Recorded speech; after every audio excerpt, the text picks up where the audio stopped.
अन्नाय सिबिनाय गाहाम हामलायनाय बावनानै आं दिनै मान्दारगुरि गामिनिफ्राय सौफैनो हादों। दिनै आङो बै मोखोनागुरि खानसि बाजार खाथिनि बे लाम्बु होननायनि बिसाल ट्रेनाव थादों आं दिनै हराव।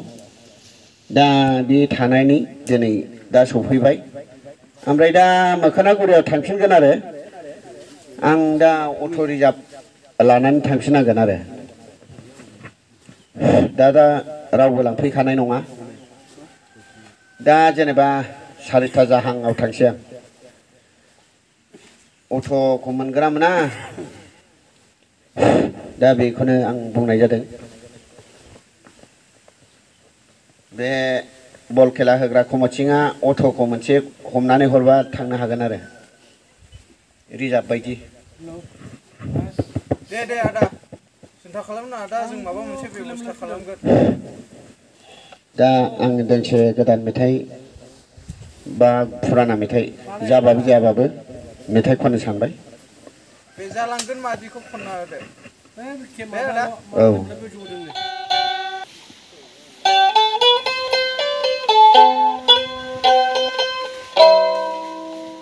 Hello hello hello hello hello hello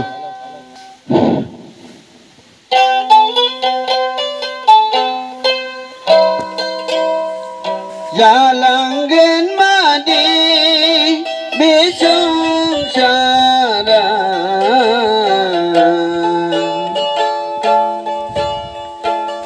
जाबोगौ हनै बे तेरा गामनाया रे सैनांनाया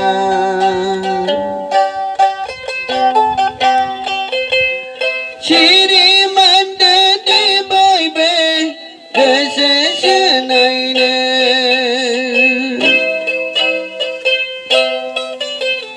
हादरनि मानसिफोर गोसो फोथायनो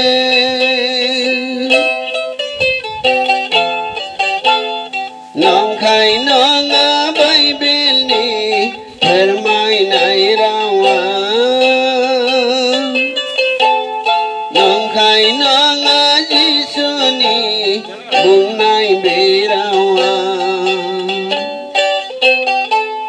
जालांगोन मादि बे संसारा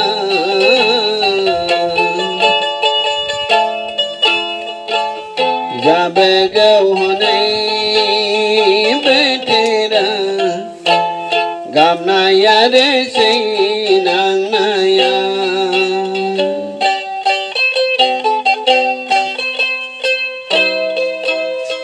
सदाम गमरानि बायदि जाथारगोन बन्दनि अखाया हायाव गोग्लैगोन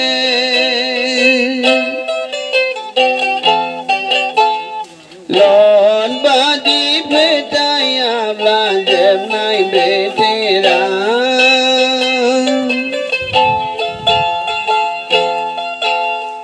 फैमाल साननाय जोंनि सोरगो सिमांसो जागोन फैमाल नङा बाइबेलनि फोरमायनाय रावा नंखाय नङा जिसुनि बुंनाय बे रावा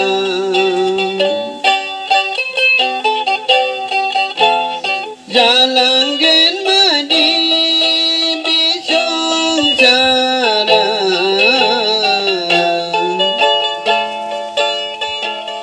जाबोगौ हनै